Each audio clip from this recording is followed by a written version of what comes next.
update hari ni saya dapat tengok yang website SGG dah mati, dan hari ni ada yang komen lah kerana SGG punya group tu dia dah promote Dior. So ini website Dior. So kita tengok pada sini pun kita dah nampak dah font family ni berada bahasa Cina. So confirm website ni bahasa Cina.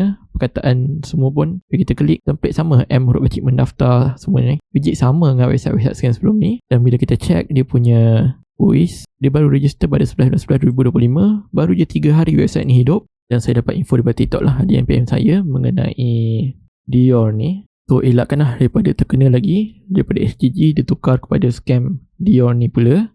Dia dah pernah scam di SGG, so memang kemungkinan besar dia akan scam lagi sekali lah di Dior ni kalau ramai yang join. Elakkanlah daripada kita jadi orang yang menyokong scammer ni, sebab itulah mereka pun suka buat program scam begini, sebab memang ramai yang sokong mereka, ramai yang join, tapi yang hilangnya, yang ruginya adalah orang-orang kita juga, orang Malaysia yang ditarget.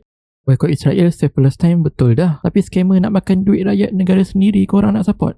Tak faham aku.